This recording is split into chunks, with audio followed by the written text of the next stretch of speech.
Hello and welcome everyone to another exciting episode of Gospel Manager. If you're just tuning in, God's servant is live on the Gospel Manager. To our friends and folks from wherever you are in the various continents of the world streaming live, we want to say thank you for being part of the Gospel Manager family. And also remember that you can send in your question via the comment sections from whatever streaming platform that you are currently streaming the Gospel Manager from.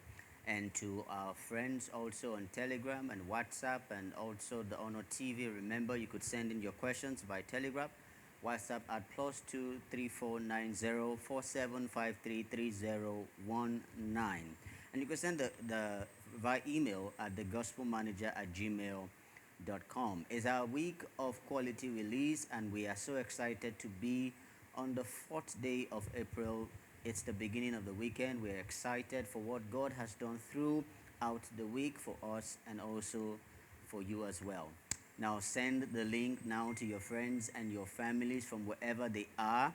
Let them know that Gospel Manager is live. Put it on your stories, put it on your WhatsApp. Let them know that God's servant is live. I'm going to leave the floor now for God's servant to give his opening remarks and set the course for the new episode. Good morning, Dad, and welcome. Morning, how are you? Fine, We thank you, sir. must pay attention to cost. I've been trying to look at how much value we put to cost. We are only concerned about the cost of living. Nobody has paid attention to the cost of life. And the more we pay attention to the cost of living and don't pay attention to the cost of life, we may not be able to even have the life to live so we can make a living out of life. So let us pay attention to the cost of life and know what it takes to live life.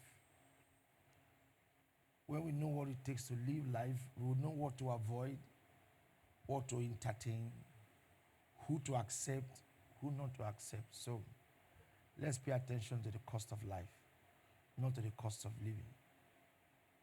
And when we balance these two things, we are going to get the best out of living itself. The cost of life, if it is managed, then to live will be easy. But if the cost of life is not managed, to be live will be difficult. Live will be very difficult. And you can see how difficult it is to live now because we have not paid attention to the cost of life. And that is why living is so expensive and it's becoming so difficult to live here. And I pray this will help anyone who has understanding. Thank you so much, sir. All right, so we'll go straight to the questions. We had a question from Mr. Augustine on Wednesday at about 7:50 a.m. GMT, and he is actually sending his question from Australia. He said, "Good morning, sir. My name is Augustine Feya. Uh, Prior to 2013, I had had a series of battles in my life and my career. I was very uncertain about what I wanted for myself. Hence, I actually had to travel out of the country. I am a Ghanaian but residing in Australia. So please, I'm having a pretty bit of issues about finding my purpose and making a meaning out of my life, especially when I'm feeling lost and very uncertain. So, sir, please, how do I find my purpose and how do I make meaning of my life? And then, how do I come off this feeling of being lost and very uncertain?" Small decisions. I was thinking about why people fail, and the Lord spoke to me because they start with big decisions, so they fail. If you want to succeed, you want to find purpose, start with small decisions. Take one step at a time. What am I supposed to do? Number one, what am I doing now? What am I not doing now? And those are very tiny decisions we take. So let him start with small decisions. Small decisions is what are those tiny things I can start with? And then start from there and start developing that small decisions to a bigger one. So, no, people need to learn how to grow. And we tend to start big and end small. Even creation showed us how God created the earth. He started with the tiny things, light, grass, before he made man. So we should understand that starting small progresses big, but starting big decreases big. So let's be careful with that. So let him just start small. Whatever he wants to do, start it in a smaller scale, define it in God's purpose, and progress from there. Finding God's will is not difficult. You just start small. That's all. It's starting big that is making things difficult for people.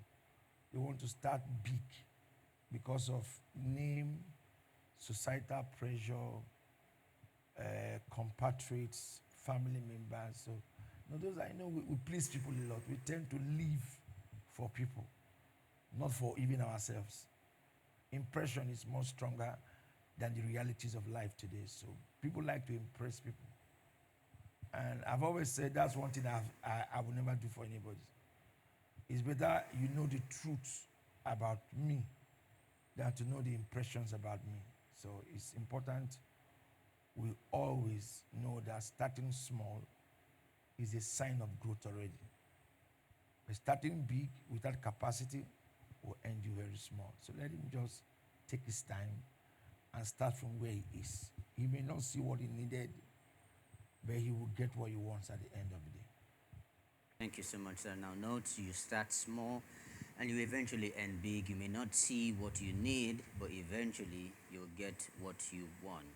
Now, the next question says, this is from, he said, my name is Nana Bediako. Good morning, sir. I was on the live stream at the previous episode, and sir, please, I am so gracious that a platform like this exists where we could share our minds and rub them with you to get God's wisdom.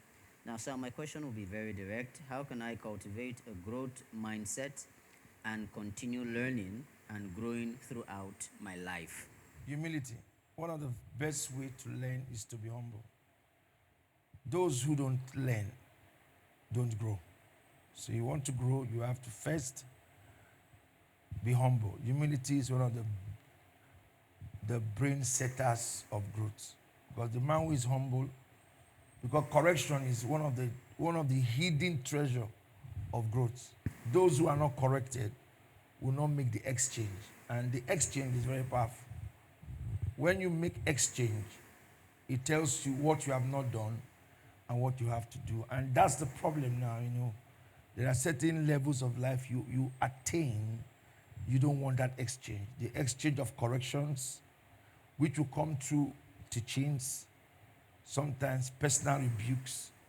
So when you don't have the guarantee for such privilege, you will not grow. So if you want to grow, first of all, accept that anybody who desires growth must be corrected.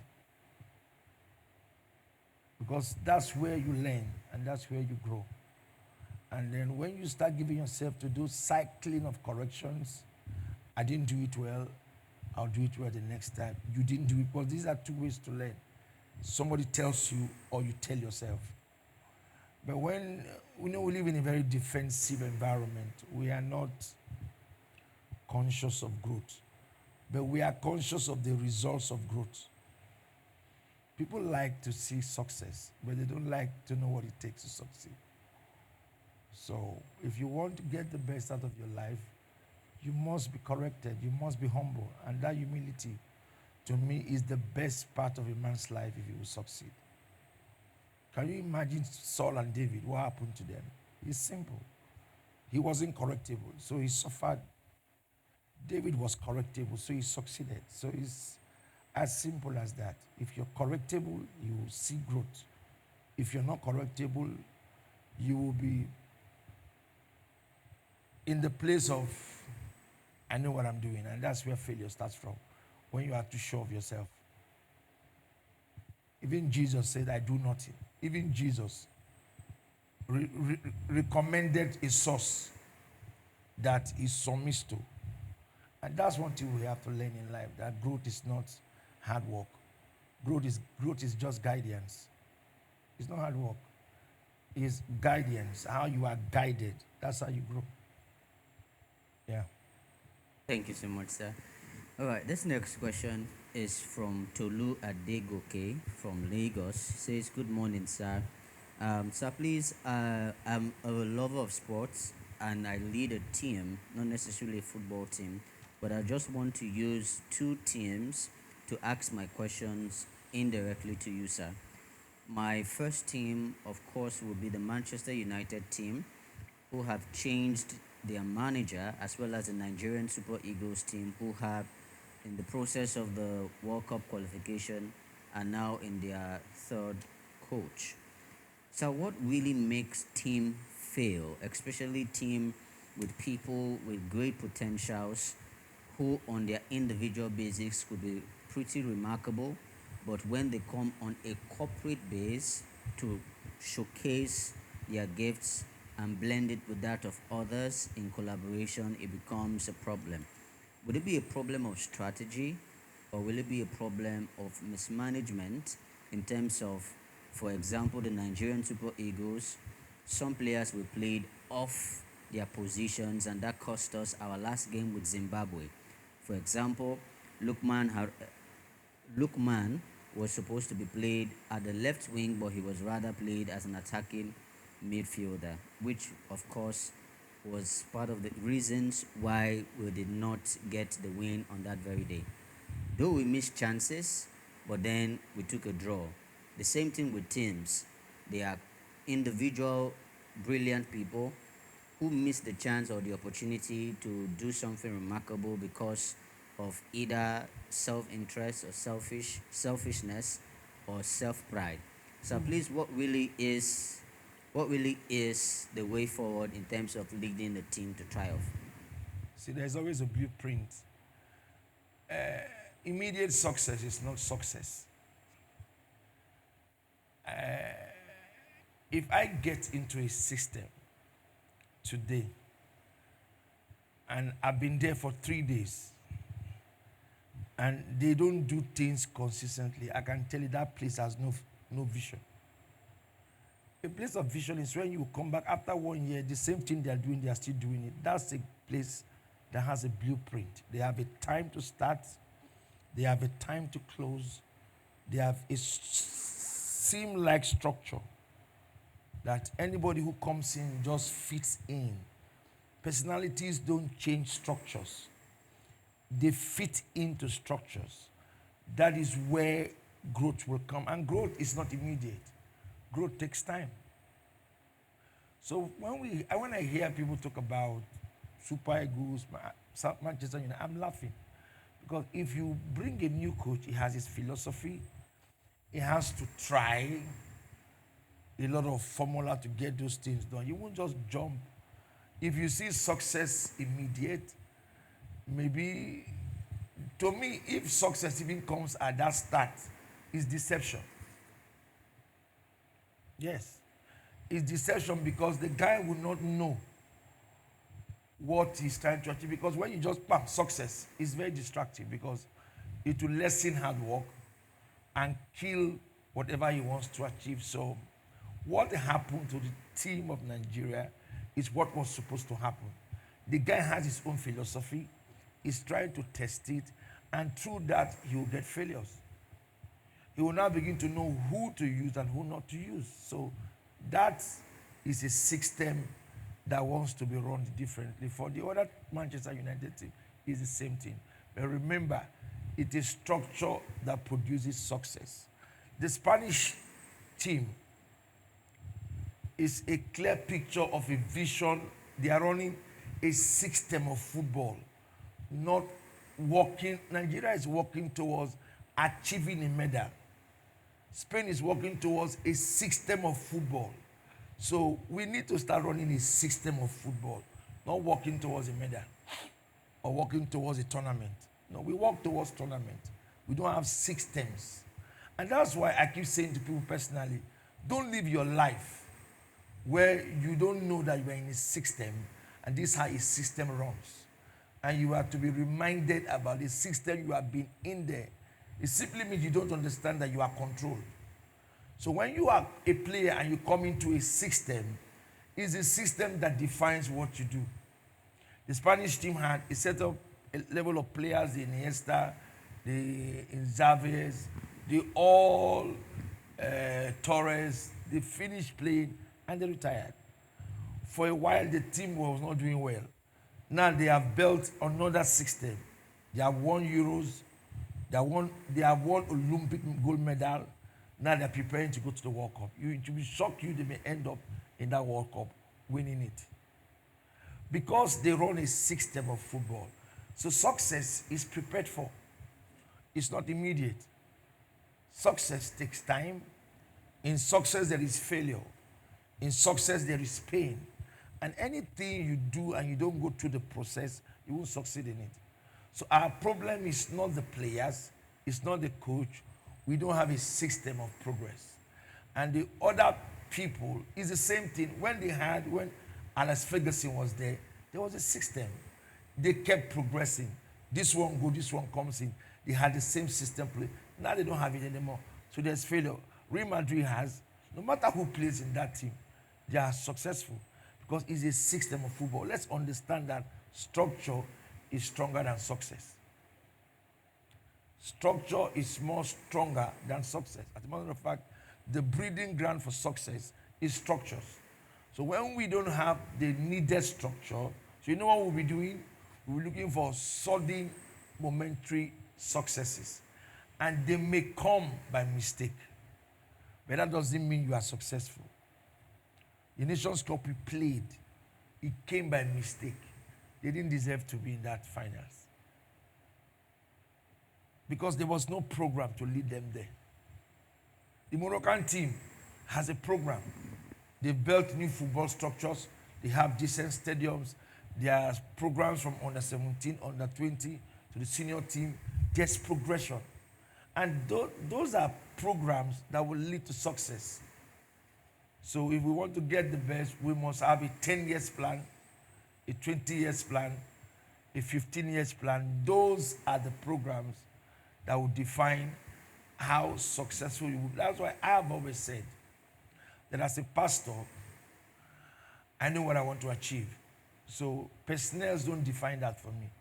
My structure defines what I want to achieve. Whether you are there or you are not there, my structure stands. Nobody will leave me and say the structure collapsed because it's a structure that builds people, not people building the structure. So let us understand that as people come into that structure, the structure should educate them to live like it. And then in the next, if we build a proper structure, in the next 10 years, there is no, I was saying to myself, I said, do you know that we can win the World Cup? Very simple. The talents are there. The talents are competing with the best in the world. The problem we lack is just a system that can bring these people and the resources, the facilities that will make them succeed. And until we build that, this patch and error will always be there because success takes time. It takes selflessness to succeed. You must kill greed. You must forget yourself and allow people succeed around you. But if you're self-centered, you will not succeed. And the team will have issues. Thank you so much, sir. Okay, so this next question is from Lillian. Lillian is saying, good morning, Bishop. I have a troubling question I'd love to ask this morning. I'm a praying Christian and I also have not been in a relationship in a while based on my decision in previous times. But at the course of my prayers, God showed me about my spouse. God showed me a particular guy and name, and also even told me the day I was going to see him. And as God could have it, at the particular day and time, I saw the person. It was in a church service. Now, my problem is this is now for about 11 months now, and I've been praying to God to give me a sign. He has given me countless signs. For example, I was one day in the hairdressing salon, and I said, Lord, if he is truly the one, let there be a sign. Funny enough, I never knew that his younger sister was in the same salon, and then he walked in. But my problem now is since I have gotten all this confirmation, should I approach him to tell him, or should I still wait for God to also speak to him that I am the one? I'm a bit confused because I don't really know what to do about this matter. The girl is very powerful, and that's beautiful. Mary did not Mary did not confront Joseph. God did. So she should relax. He that finds is he that finds, not she that finds. The Bible says, he that finds. Let her allow herself. If that's a program from God, the boy will be spoken to. If she does that, she's losing the value of herself. So she should be careful. All those accuracy, they are beautiful. But marriage is personal. Marriage is one, two, dealing with themselves. I'm not against her revelations, but she needs to allow the proper procedure play itself. He that finds a woman finds a good thing and obtaining favor from the Lord. That's the procedure. So she should allow the young man to come after her.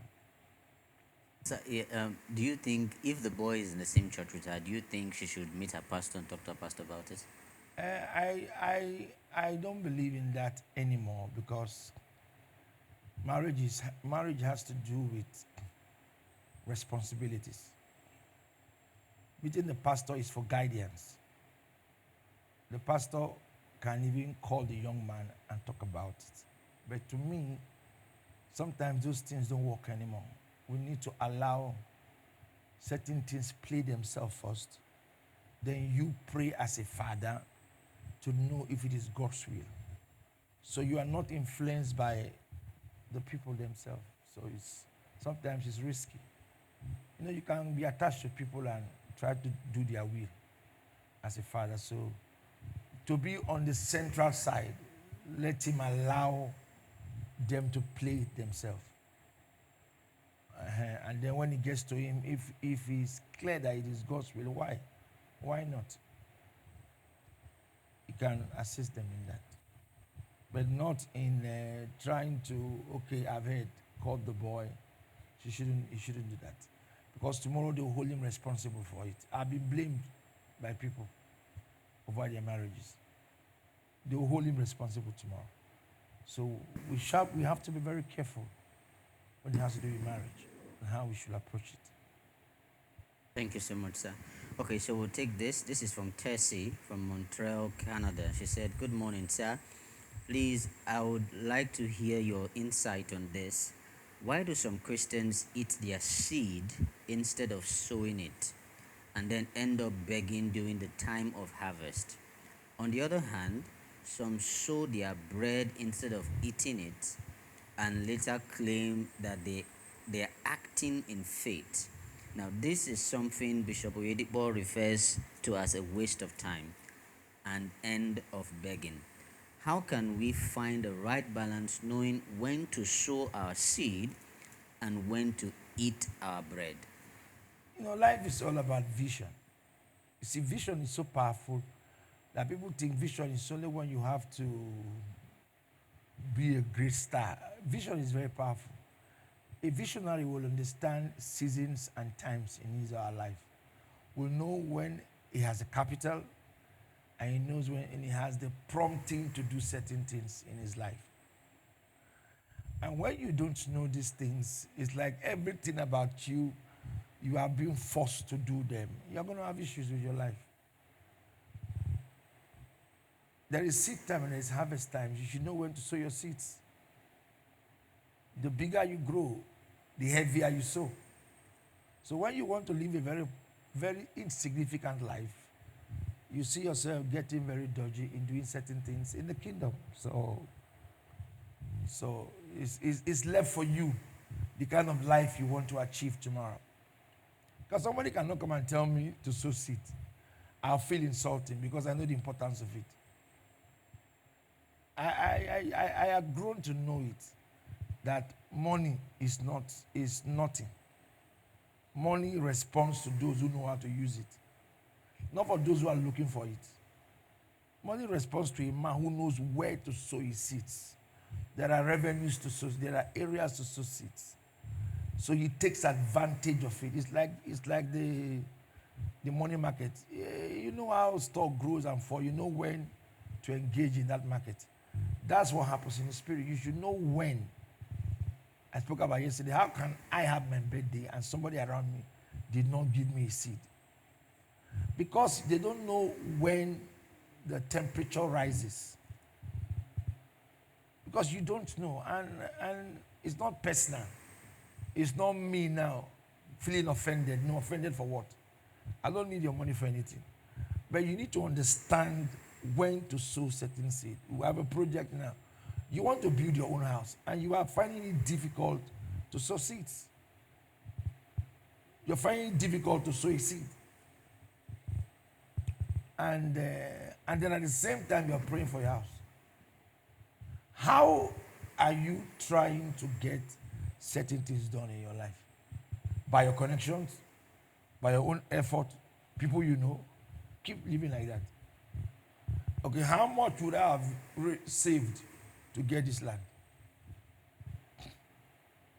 I don't know. How? How? I wouldn't have. But it was given to me for favor. But I know the seed I sowed before I started this church to a bigger church. Yes. I went to the church, sat going, I sowed the seed, dropped it on the offering basket, and walked away. That was the only money I had. It was that sacrifice that opened the gates for this favor. Did it, after 2 years, the result came. It didn't come, it's a seed. The thing had to grow, and it grew and ended me here. So if you don't know when seasons open themselves and take advantage of it, you're not doing anybody a favor. It's for yourself. You get admission to school and you refuse to write exams. You have issues. Is that anybody's problem? No.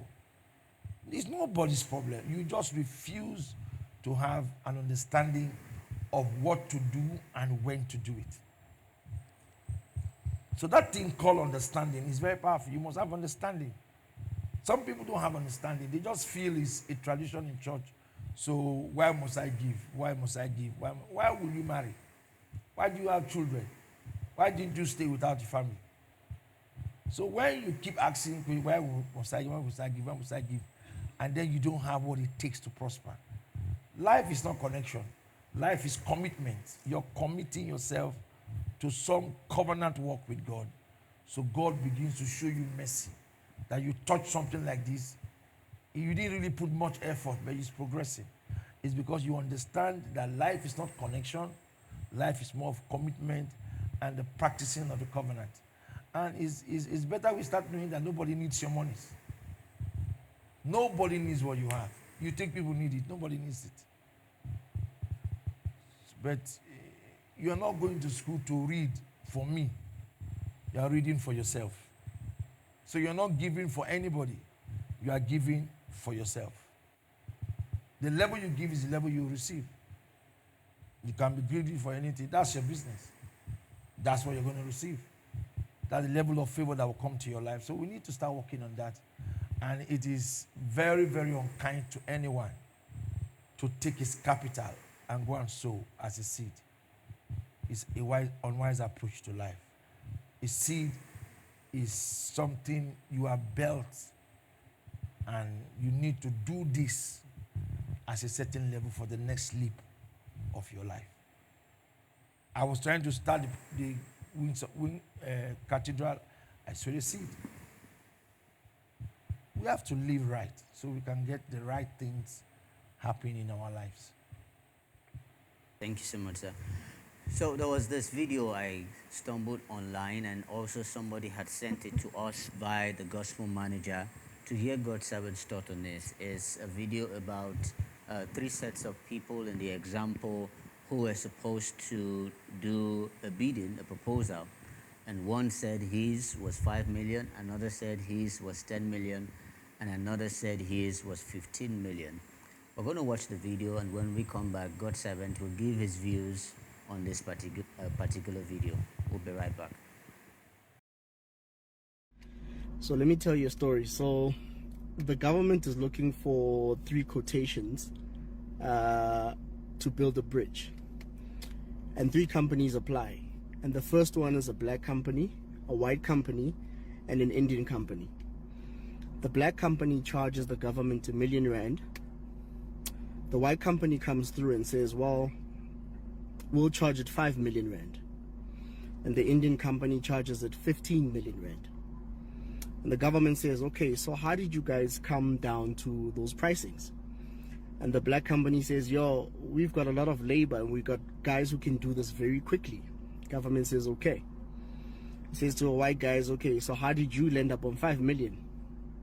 The white guy is like, look, the labor's very expensive, but the material's worse. So majority of our money is going into the material and we make very little from the rest of it. And the government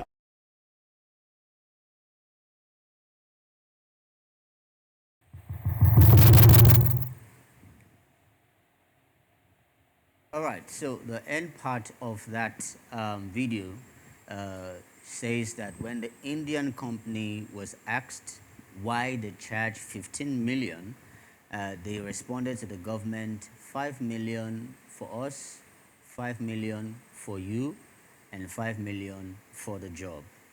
Now, this is more like a tale of corruption, and someone wants to get God's servant's view on these 3 perspectives. The black man has labor, labor is cheap, and he can do it quickly, so they do shabby work.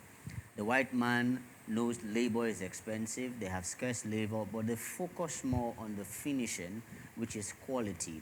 But the Indian man, in the other case, in terms of the video, he is a negotiator. We have 5, you have 5, the project has 5, so everybody wins. So let's hear God's servant's thought from this video. The first thing you should do in everything you try to do in life is to see the end. The end of a thing is what matters, not the beginning. So whatever they talked about negotiations, I'm not interested in that. What is the end of the product? What are they trying to achieve? I sit down every day and my end is what I see, not today. I have never bothered about today. My end. If somebody comes to me and asks me any question, I talk to you about my end. I don't talk about today. I live my life for the end, not for the beginning. So the best thing to know is to know who will end the, because there's a picture. They want to achieve certain things, and who can give me what I want. Now, all the biddings of extra additional interest should be patterned to the end. The end is the end that should be this thing at the end of the day. If we achieve it, will it serve the interest of why it was built or why it was made? Now, that end is what defines everything. So that culture of trying to get somebody's interest by bidding, by money, all of that is all of those primary foundations. Because I've always said how you start defines how you end. So if you start by bribing, you will end by not doing it right. How you start defines what you will do.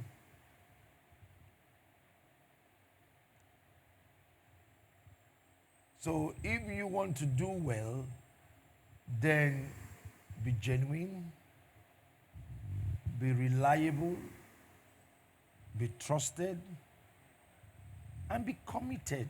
And those are the things that will give you the best. So if you want to get the best of anything, let the company go for who will produce what they want, not the amount of money they want to achieve. I want this thing. This is the color, this is what I want. So this is what I want. So if they can give me what I want, then that's the person I'm going to work with. So that's where we should be looking at. If I ask you to do something for me, you are not the problem. Those clients that came are not the problem. The owner of that business is the problem. So do you know what you want? So stand for what you want and give the best man to do the job. and keep side interest away from it. So at the end of the day, they will produce what you wanted, and then in the next 20 years, we will come back to see that thing still available there as a tool for posterity for all men to see. That's my interest. Thank you. Thank you so much, sir. Now, to get more of this very exciting counsel and wisdom on business and negotiations, then you don't want to miss our April edition of the Wine Conference with God's Servant. It's tagged The Jesus Dream for Business and Career. God's Servant will be teaching every businessman and every career professional and person how to alleviate your business and your career, leaving it to the most desired peak in your journey to success. Now, if you want to get more information about the service, the details are on the screen. It is Sunday, the 20th of April, 2025, and the time is 7:30 a.m. here in Rehoboth City, Honor World International. You could also stream online from the various streaming platforms with which you're watching this episode of the Gospel Manager on Facebook and on YouTube, and also the Honor Television via the Strong TV decoder. Now note, it is 7:30 a.m., 20th April 2025, a Sunday. If you have a business person, let them know that God's servant will be teaching. And don't forget, there will be questions during that service that God's servant will also answer live on that service day. So if you tune in to the service and you have questions as to the teachings God's servant had given, or you have a separate question on your business and career, God's servant will be willing to take that live in that service. God bless you as you come. And also, I want to warmly invite you for our Sunday service. Is our quality release service. 3 amazing services. The first starts at 6:30 a.m. The second is for 8:30 a.m. and the last service is for 10:30 a.m. You don't want to miss it. God's servant will be having a new teaching series for the month of April, and it's themed Beyond Greatness. You don't want to miss it for anything. Our doors are wide open for you. Our streams are open for you to view, and we can't wait to have you on Sunday at our 3 services. God bless you as you do so in Jesus' precious name. Now we'll move on to the questions. And this one says, "Good morning, Pastor. My name is Annabelle, and I am streaming from Boston, United Kingdom. Sir, my question would be, how can I build a model of healthy values and behaviors for my children, especially for we who are migrant families in the UK?" Control has to be defined into 3 categories: the control through God, the control through God's word, and the control through personal examples. So if you can get the talks of God, the pictures of scriptures, and then the example of parenting, then those controls will play themselves around them. Yes, sir. And Cindy sends another question. She says, "Hello, sir. My question would be, sir, how can I handle criticism or negative feedbacks from people, especially when it's hurtful and very unfair?" Maturity.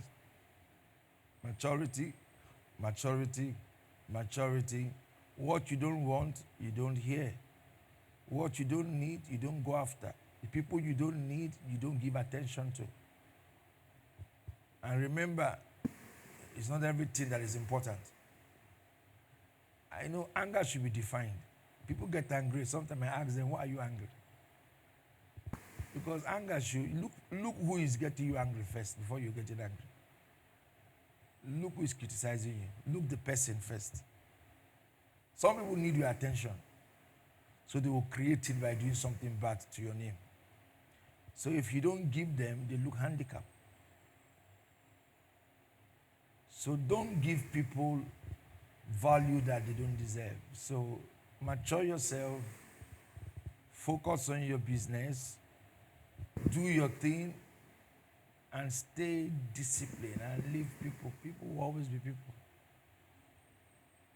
Will I sit here and say, nobody talks against me? They speak against me a lot. A lot. But I'm big. I'm so big that I don't get petty. I can't strive with anybody. I can't avoid you. If there's a need for me to speak with you, I'll speak to you maturely without even knowing I have the way you. So it's just a matter of you being mature and stop listening to things that are not necessary. How did you even hear that you are being criticized? If you are very busy, let me give an example now, you are working in a factory. You leave by 4 in the morning. You come back by 12. How will you hear that the spoke against you? It's clear that you are lazy. You are not busy. That's why you're noticing those things about yourself. If you are very busy, you get in from your house, you drive your car to a factory, and that factory is only you working. You finish, enter your car, you drive home, meet your family. Before you even come, they are asleep. You know, your life now is patterned just to work. I don't think you even know somebody's talking against you. So the problem here is we are lazy, so that laziness creates conversations. And that's why you begin to notice people's statements. People's statements, because that's the thing that creates those conversations. How did you hear those things? Because you are not very busy. People's statements and things like that bring themselves. So. Thank you so much, sir. All right, so this one is from Pastor Nathaniel, and he says, "Good morning, Bishop. I'm so sorry, but I have to ask this question because truly I am confused and stumped." He says, "Sir, how do I know if I am truly called into ministry or if it's just my own ambition?" Where he serves. A pastor around me here who has a calling, I will know now. I don't need anybody to tell me. Anybody who came to tell me he has a calling, just build interest. The results of what you are doing where you are serving is the signs of it. If you are not growing anything, you are not effective, you are not doing well, what is the... so where you are serving is the first bet to show. The result you're producing there. That is the sign to show that if God gives you your own, he said, if you have not been able to handle another man, so how do you now handle your own? So it's a sign. If you can't handle another man's own so well that the man will cry losing you, then you have not started.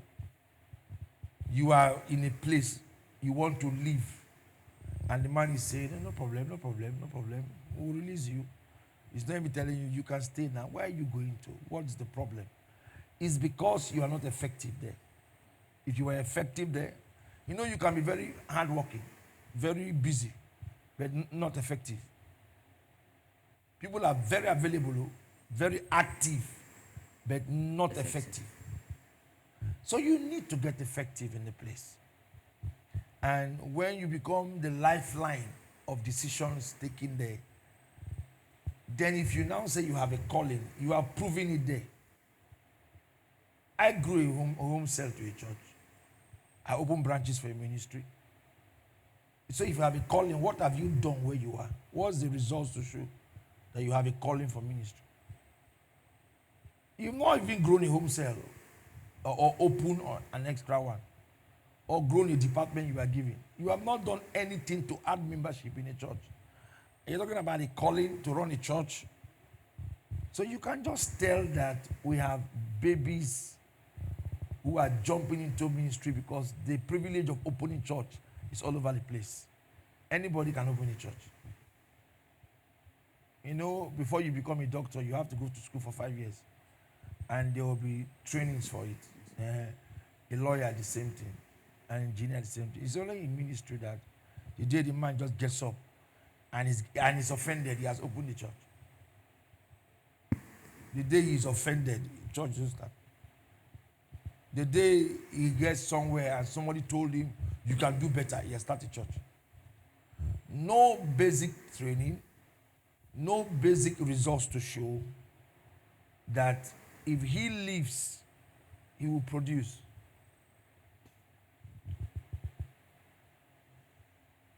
So if you want to do that, the results should start from where you are. The signs of growth in that calling should be all over the place in the church. I'm not saying doing it to yourself. The growth. Look at me.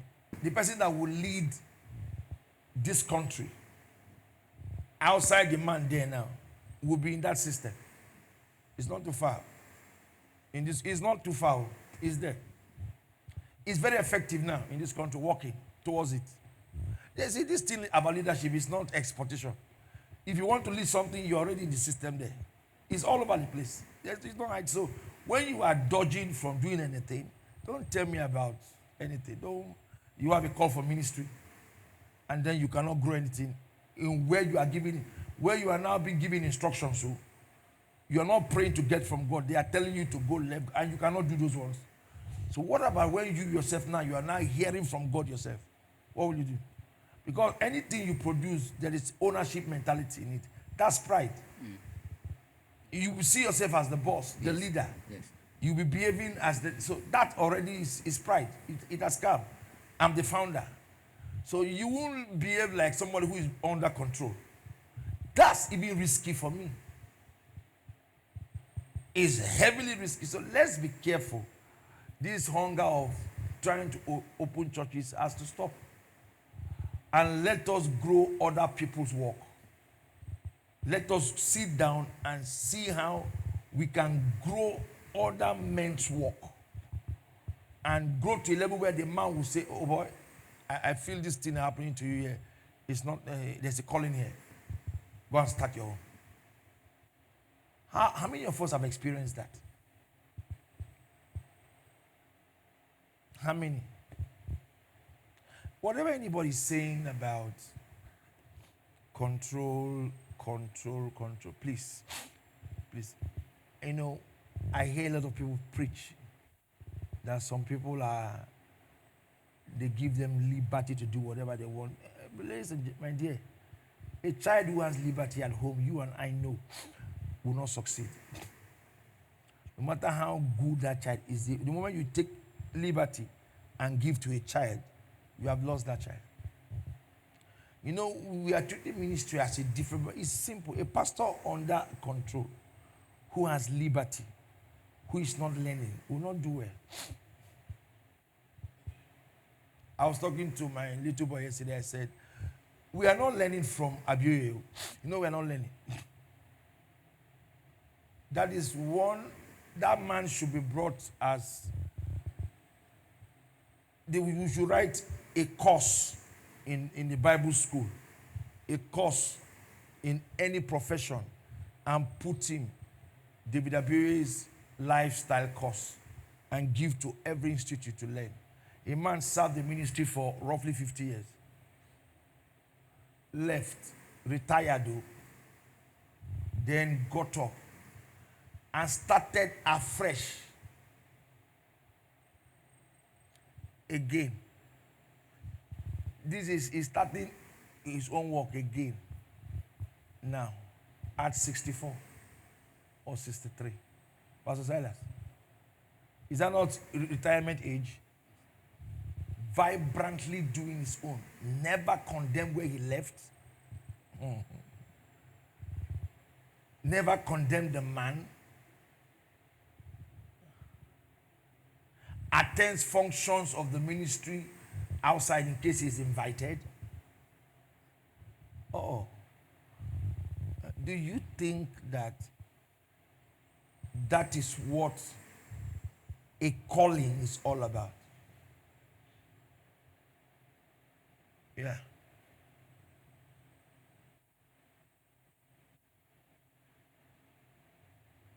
I'm not saying he was employed though. He was there when the work started. So that means he saw the poverty and he saw the fame. Then in the midst of the fame, they retired him. And then he has managed himself, always honoring the man. You see the man's big picture in his office. Never talking offline, conductive. Then he got to me seriously. I said, if we will have 3 of that in every sector of life, succession will not be a problem. and departures will not be a problem. People are going to learn, be productive, be more active, and be more sincere to what we do around people. I believe somebody will learn from it. Thank you so much, sir. All right, so just before we wrap up today's episode, we had an amazing time, and we are always grateful to God for the gift of Dr. Maxwell Goldenebe unto us. The first 3 days of the month of April had been days of remarkable teaching, and we are so grateful to God for the word of God that came to us from the mouth of his prophet. We were taught how to proclaim, and we were taught the power of proclamation, where God's servant said, you must use your mouth, your tongue, to shape in your life.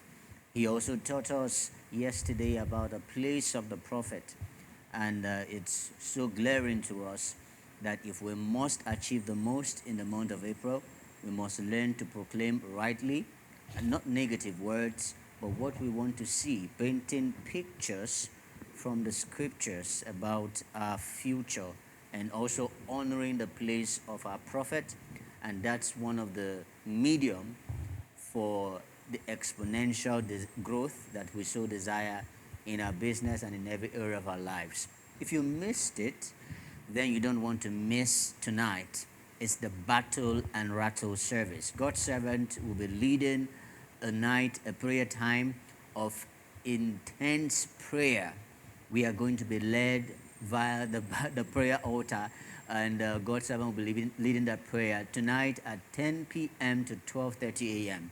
It's going to be an amazing time as we pray our way into the prosperity we desire, into the desires of our heart concerning our families, our businesses, our ministries, and even our lives.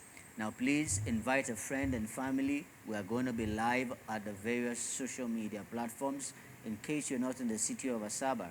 But if you are in the city of Asaba, then make your way down to Rehoboth City Honor International and come witness the first-hand prayers as we pray our way into the desired change that we want for our lives and family.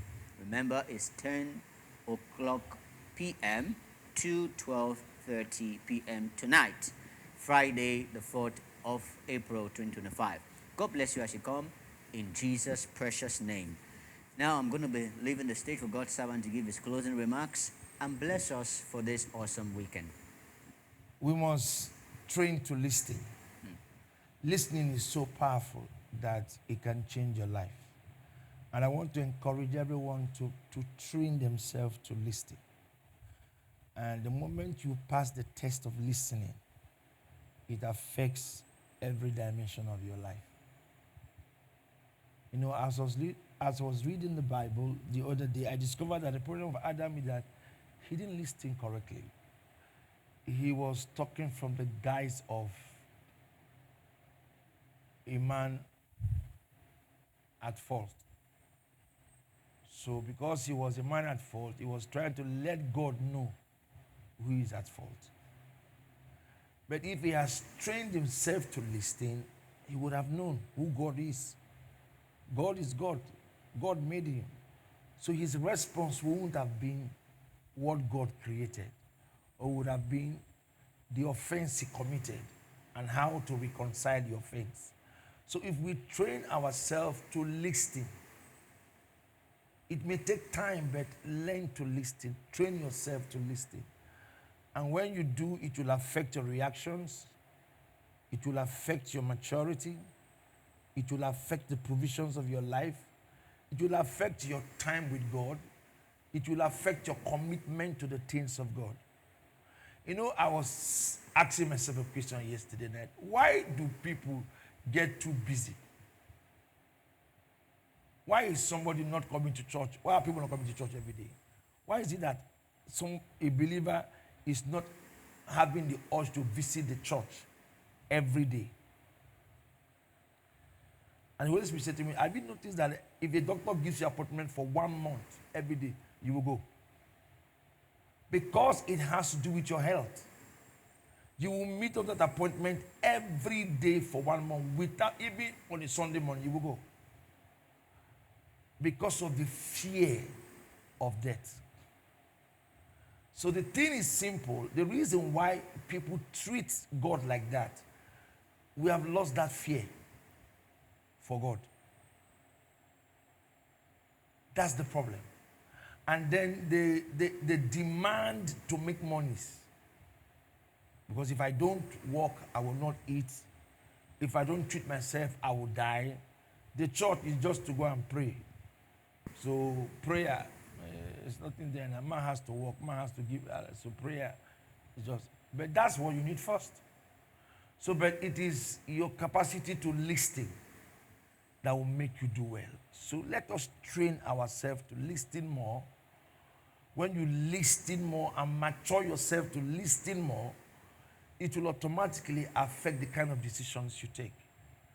And I can tell you with every seriousness that your errors will be so less. Your mistakes will not be noticeable. But if you don't train yourself, it will check how you take your decisions now. Me as a man, if I see you, I'll be looking at you. But this is not the way you should take decisions.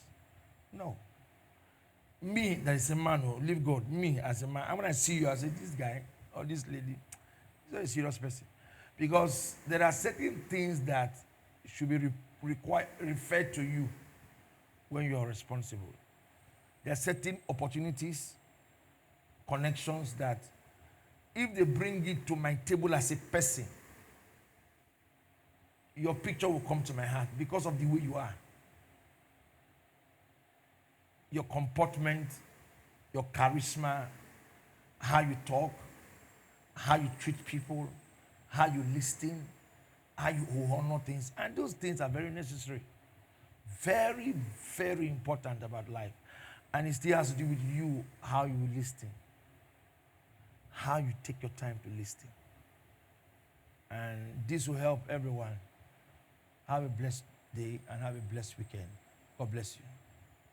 Hallelujah. It's an amazing time today. And don't forget that listening is key to liftings.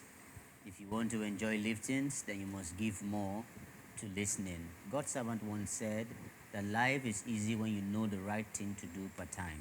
That's why we say here, life is beautiful, and you, my friend, you can handle it. Gospel Manager returns on Monday. We'll see you. Have a blessed weekend. God bless you.